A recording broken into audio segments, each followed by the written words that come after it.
একজন ইন্ডিয়ান হয়ে কলকাতার জাদুঘর আর মেট্রো তো সবাই দেখেছেন, কিন্তু আজকে আমরা ডিফারেন্স দেখব বাংলাদেশের জাদুঘর আর মেট্রোর মধ্যে।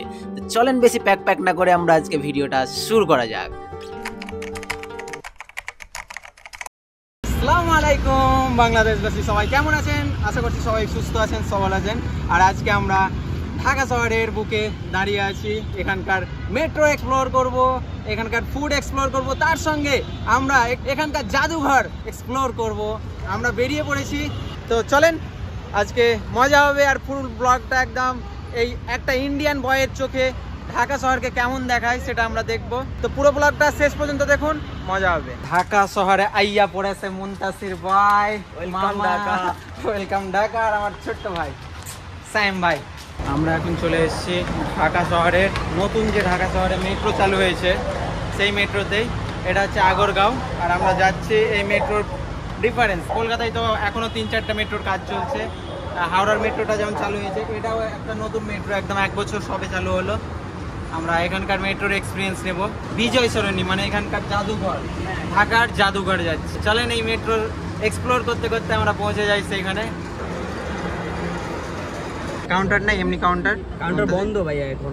আজকে নিজে থেকেই টিকিট নিতে হবে, টাকা ভরতে হবে। নতুন নোট চাইছে নাকি? নতুন নোট না, 20 টাকা করে স্কুলেতে দেখাচ্ছে। এই টিকিট বার হয়ে চলে এলো, প্রত্যেকের কার্ড চলে এলো, আর 20 টাকা রিটার্নও চলে এসছে। এটা হচ্ছে ঢাকা শহরের মেট্রো কার্ড। কয়েনের ব্যবস্থা নেই, টাকা দিয়ে ওই কার্ডই দেয় প্রত্যেকের।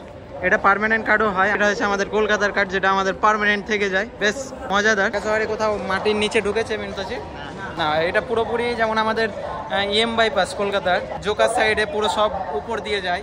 আমাদের টালিগঞ্জ থেকে পুরো কবি সুভাষ পর্যন্ত উপর দিয়ে সেইরকম। এখন আমরা মেট্রো উপরে চলে এসেছি। আর এখানে দেখতে পাচ্ছি আমরা প্রত্যেকটা জায়গায় দরজা করা আছে। এইদিকে মেট্রো চালু এসছে, এটা ডাইরেক্ট উত্তরে যাচ্ছে।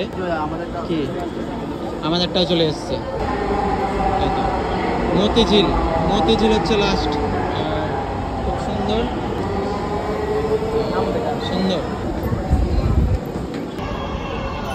একটা কানেকশন আর একটা অ্যাটাচ নেই, কিন্তু এটা একটা প্যারা দেওয়া আছে। এটা মহিলা আছে না? আমরা বিজয় সরণি চলে এসেছি। আমাদেরকে ফেরত দিতে হবে। যাদের প্রবলেম আছে তারাই নিচে যাবে, কিন্তু আমরা কি জন্য উঠলাম ভাই? আমাদেরও নামতে প্রবলেম হচ্ছে, এই জন্য আমরা এখন আমরা বসে আছি ঢাকার বেস্ট কিচেন সুলতান ডাইন। বাংলাদেশের বেস্ট মাটন কাচ্চি প্লাস এটা কিন্তু আমাদের কলকাতাতে ফ্রি দেয় না, এটা ফ্রি দিয়েছে আমাদেরকে, ফ্রি। এটা হচ্ছে আমাদের বিরিয়ানি। এক কথায় বিরিয়ানি, মাটন বিরিয়ানি খাচ্ছি। এটার মধ্যে আলু আছে, একদম প্রপার বিরিয়ানি। যদিও ফুড ব্লগার না, টেস্ট কেমন? টেস্ট অ্যাকচুয়ালি আমাদের যে বিরিয়ানিগুলো আছে একদম সেম। আর এটা কিন্তু ডিফারেন্ট, এটা আমি ফার্স্ট টাইম খাচ্ছি। জাফরান না, সুলতান স্পেশাল। যাই হোক, খুব ভালো লাগলো খেতে এটা। আমরা এসে পড়েছি বঙ্গবন্ধু সামরিক জাদুঘর, মানে নব থিয়েটার। এই সামনে দেখা যাচ্ছে সেটার ভিউ। সেটার ভিতর গিয়ে আমরা দেখবো। এটার ভিতরে গিয়ে ভাই মুনতাসির ভাই আমাদের টিকিট কাটার জন্য লাইনে দাঁড়িয়েছে। কি মামা, কি বলো তুমি? Foreigner note foreigner? আমি ফরেনার কোথায়? আমি তো বাংলাদেশী। হচ্ছে ওদের কাছে, আপনি হচ্ছেন আমাদের মামা। আপনাকে ঢুকতে দেবে না আমরা থাকতে বাংলাদেশে? আমি তো বাংলাদেশী। কাজের জন্য আপনি বাংলাদেশী, আর আমরা বাংলাদেশে থাকতে আপনাকে বাংলাদেশের মাটিতে ঢুকতে দিবে না? এটা কি কখনো হয়? আমরা এখনো বেঁচে আছি। সামনে দেখা যাচ্ছে কিং যে স্ট্যাচু বানিয়েছে, মানে বাংলাদেশি সেনাবাহিনীর যে যুদ্ধের সময়টাকে তুলে ধরার চেষ্টা করেছে এই স্ট্যাচু গুলো দিয়ে। আর এটা এত সুন্দরভাবে থিম বানিয়ে করেছে, খুব সুন্দর। এই ঢোকার পথে ভিডিও করতে পারবো না, কারণ ভিডিও অ্যালাউ নেই। ভিতরের মধ্যে আমরা ভিডিও করতে পারি, তো করবো অবশ্যই। একটু লুকিয়ে করার চেষ্টা করবো। এটা মেন থিম আমরা যেটা দেখতে পাচ্ছি, বাংলাদেশ যে স্বাধীন হয়েছে, স্বাধীনতার জন্য যে যুদ্ধ করেছে, বাংলাদেশের সেনাবাহিনী কি নিয়ে যুদ্ধ করেছে, সব কিছুই এই জাদুঘরের মধ্যে তুলে ধরেছে। আমরা একে একে সব কিছুই দেখবো, চলেন দেখা যাক। প্রথমেই চলে আসি আমরা এই বাইরে থেকে ফুটবলের মতো দেখতে এই বৃত্তাকারের ভেতরে, আর ভেতর থেকে সেটাকে একদম স্পেসশিপের মতো মনে হচ্ছে। দূর থেকে দেখতে পাই একটা টাইটানিক, কিন্তু কাছে গিয়ে দেখতে পাই সেটা টাইটানিক না, কিন্তু সেটা একটা জলজাহাজ, তাও আবার কৃত্রিম। তার সঙ্গে সঙ্গে আরো দুটো ছোট টাইটানিক চোখে পড়লো। টাইটানিক গুলোর পাশেই দেখি দুটো কামান রাখা আছে 1800 সালের, সেটা দিয়ে টাইটানিককে উড়িয়ে দেওয়া যাবে একদম। সামনে দেখতে পাচ্ছি আমরা যুদ্ধ বিমান, এটা ডিসপ্লেতে চলছে কিভাবে যুদ্ধ হয়েছে কি হয়েছে। সামনে দেখা যাচ্ছে বাংলাদেশের সেনাবাহিনী যুদ্ধের কিছু ছায়া তুলে ধরেছে স্ট্যাচু হিসাবে, খুব সুন্দর। এটা হলো বাংলার শেষ স্বাধীন নবাব সিরাজউদ্দৌলা পলাশির যুদ্ধ, যে ময়দানে যুদ্ধ হয়েছিল সেটাকে খুব সুন্দরভাবে এখানে তুলে ধরেছে। দেখতে পাচ্ছি প্রত্যেকটা একটা করে ডিসপ্লে দিয়েছে, সেখানে আমরা প্রত্যেকটা যুদ্ধের খুব সুন্দর একটা ইতিহাস ছবি সবকিছু তুলে ধরেছে। এটা খুব ভালো জিনিস। এই দেখতে পাচ্ছি আমরা ফোর্টের ছবি, বিস্তারিত আমরা জানতে পারি এই ডিসপ্লের দ্বারাই। জাদুঘরের একদম মিডিল পয়েন্টে চলে আসি, আর সেখানে এসে দেখতে পাই বঙ্গবন্ধু শেখ মুজিবুর রহমানের বড় একটা স্ট্যাচু, আর সেটার চারিদিকে ঘুরতে ঘুরতে একদম উপর ফ্লোর পর্যন্ত চলে আসি, আর উপর ফ্লোরটা খুব সুন্দর ছিল। এরপরে চলে যাই আমরা সেকেন্ড ফ্লোরে, যেখানে গিয়ে দেখতে পাই বাংলাদেশের সেনাবাহিনী কিভাবে যুদ্ধ করেছিল তারই কিছু প্রতিক্রিয়া ছায়া তুলে ধরেছে ফ্লোরের মধ্যে। যেসব বন্দুকগুলো দিয়ে বাংলাদেশের সেনাবাহিনী যুদ্ধ করেছিলেন নিজের দেশকে স্বাধীন করার জন্য, পরপর সেই বন্দুকগুলো রাখা আছে, যেমন মেশিন গান, AK-47, অনেক কিছুই এইখানে রাখা আছে, টেন্ট সহ সব কিছুই আমরা এই ফ্লোরে এসে দেখতে পাচ্ছি। সেনাবাহিনী জাস্ট কিভাবে বাংকার সব কিছু তুলে ধরেছে এই জাদুঘরের মধ্যে, আলাদাই দৃশ্য পুরোটাই এইখানটাই কভার করেছে। এই তো ছোট ভাইও বলে দিচ্ছে কোন বন্দুকটা, এই ভাইটাও বলে দিচ্ছে, এই দেখো বলে দিচ্ছে। বঙ্গবন্ধু জাদুঘরটি উদ্বোধন করা হয়েছিল 15 নভেম্বর 2018 খ্রিস্টাব্দে বাংলাদেশের মাননীয় প্রধানমন্ত্রী শেখ হাসিনার দ্বারাই। আর এখানে দেখতে পাচ্ছি বঙ্গবন্ধু শেখ মুজিবুর রহমানের ছবিও আর্ট করা হয়েছে তাকে সম্মানিত করার জন্য। বাংলাদেশের সর্বপ্রথম পতাকা, যেটা আমরা সামনে দেখতে পাচ্ছি, পরে এসছে এটা, স্বাধীনতার আগের আর স্বাধীনতা পরের। এটা সামনের এই যে দেখতে পাচ্ছেন, এটা সেই যুদ্ধের ট্যাঙ্ক, এটাকে সংরক্ষণ করে রাখা হয়েছে এখন পর্যন্ত। এখানে দেখতে পাচ্ছেন এটা কিন্তু অরিজিনাল ট্যাঙ্ক।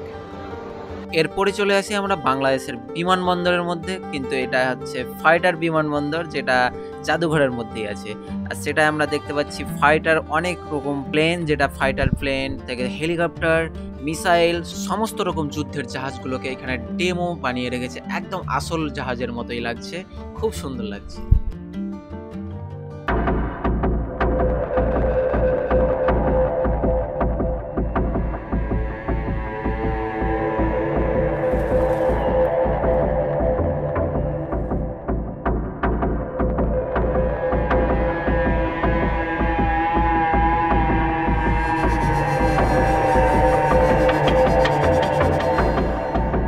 প্রথমে আমরা এখানে এসে দেখি যুদ্ধ শুরু হয়ে গেছে, দেখে মনে হচ্ছে আমাদের সঙ্গে কেউ যুদ্ধ শুরু করে দিয়েছে।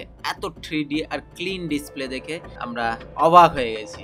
তার পাশেই দেখি টাইটানিকের পাখনা তো এখানে রাখা আছে, আর টাইটানিকের পাখনাটা লাগাতে চলে যায় সমুদ্রের নিচে, একদমই সেম ফিল দিচ্ছে, পাশে অ্যাকোরিয়ামের মতো ফিল, আর এই লাইটিংয়ের সঙ্গে একদম মনে হচ্ছে সমুদ্রের নিচেই চলে এসেছি আমরা।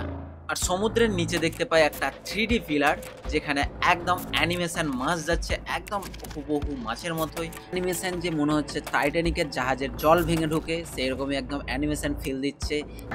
এই এখন আমরা সাবমারিনের ভিতরে ঢুকবো, যেটা একদম এইটারই লাইন দিয়ে ঢুকতে হয়, এত ভিড় সাবমারিনে ঢোকার জন্য। সাবমারিনের ভিতরে ঢুকে যায় আর একদম ফিল দিচ্ছে সাবমারিনের মধ্যেই আছি, কিন্তু সব থেকে বড় ঝামেলা হয়ে গেল, আমাদের ক্যামেরা ধরে ফেলে আর আমাদেরকে জাদুঘর থেকে বার করে দেয়। আমরা এখন বঙ্গবন্ধু জাদুঘরের ব্যাক সাইডে আছি।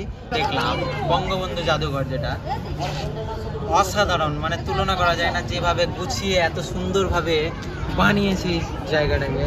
কেউ যদি দেখতে আসেন সকাল থেকে একদম সন্ধ্যা পর্যন্ত পাই টু পাই একটু সূক্ষ্ম করে যদি দেখার ইচ্ছা আছে প্রত্যেকটা জিনিস, তাহলে একটু সময় দিয়ে দেখতে হবে।